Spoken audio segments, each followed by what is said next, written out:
against your better judgment, you step forward to speak with the princess face to face, unarmed. We'll be fine. I don't know what you're hoping to accomplish here, but I can assure you there's no reasoning with her.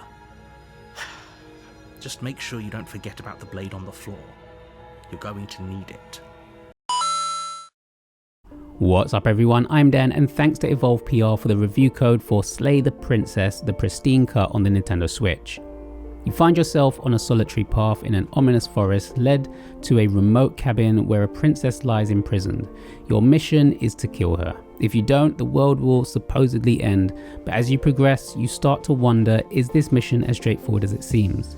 Slay the Princess, the Pristine cut is a game that takes you down this disturbing and thought-provoking road, capturing your attention with its layered story, dark humour and haunting atmosphere.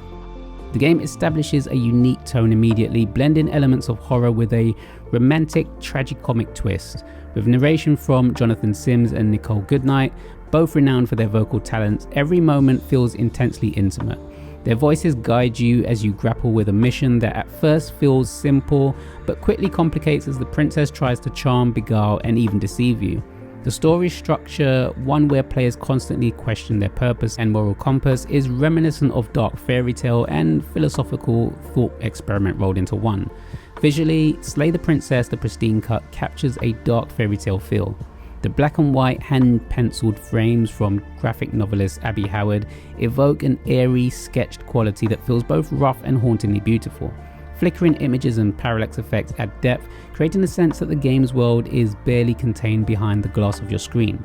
With gyro controls, you can adjust your view slightly by tilting your device, giving the illusion of peeking into a secret world hidden just beyond your reach.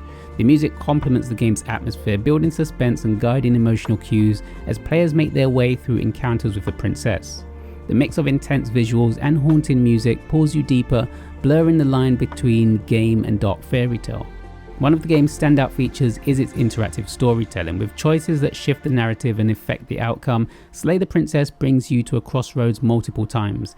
Each decision you take down a different path allows for numerous alternate experiences and endings. The princess herself is an enigmatic figure who can change based on your choices. Her responses, actions, and even appearance shift, adding to the replay value. And with the Pristine cut expansion, players can experience 3 new chapters, which brings even more complexities to the main story and even reveal more versions of the princess, each deadlier and more nuanced than the last. There's a sense of dark humour that permeates the dialogue and narration. Even amid life and death stakes, there's a tongue-in-cheek playfulness in the writing. The narrator's dry, occasionally sardonic remarks create a balance, adding levity when things seem the most tense. It's this dynamic where Slay the Princess shines, not just as a horror game, but as a sophisticated narrative that toys with the player's expectations. The narrator's persuasive tongue urges you on even as doubt lingers, making you question who and what can be trusted. The expanded content of the Pristine cut adds substantial depth with over 1,200 new hand-drawn frames and 2,500 lines of fresh dialogue. This edition includes a gallery feature that allows you to track your progress, celebrate completed paths, and uncover new secrets. For me, the most captivating aspect of Slay the Princess is how it stays with you even after you've finished the run-through. I won't do any spoilers, but it's a game that lingers, pushing you to reflect on the moral choices you've made along the way. Why did you slay or spare the princess? Were you right, wrong? These questions linger with you, and I found myself sitting on the title screen, just listening to the music and thinking about it all. With the multiple endings and additional content, the game entices you back for another round, each experience offering new questions and insights. In fact, apart from the very start, each playthrough I did was different in some way. I was very impressed by how much care the developer has obviously put into this title, as I kept coming across new outcomes and voiceover work. As a narrative adventure, Slay the Princess excels not only in gameplay, but in the art of storytelling. It's a game designed to provoke thought, challenge perspectives, and occasionally make you laugh. But at its core, it's a game that engages the player in a meaningful and haunting dialogue, a truly remarkable accomplishment for a visual novel.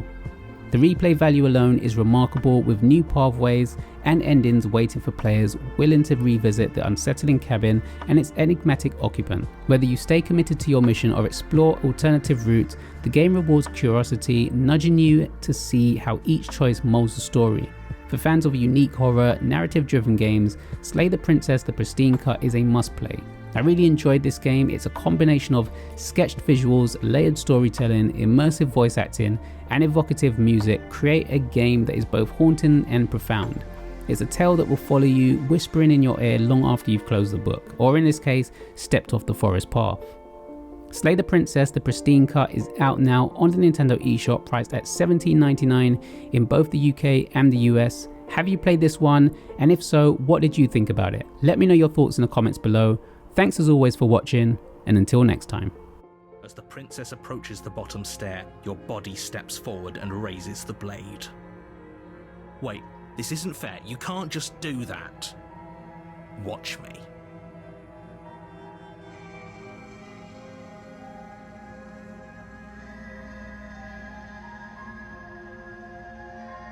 Stop that. I thought this was a little too easy. Your body lunges forward to sink the blade into her back, but the princess swiftly moves out of the way before you can connect. Stop it! Stop resisting me! I am trying to get you out of here alive.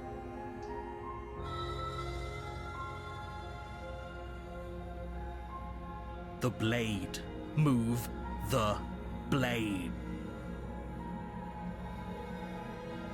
You're doing your best to help me, aren't you? I can see the conflict in your eyes. I'll make this quick. She steps forward and pries the blade from your rigid hands. Maybe I'll see you in another life. And then she slits your throat with an almost clinical ease. Her face remains unchanged as she watches you collapse to the ground, blood flowing from your butchered neck.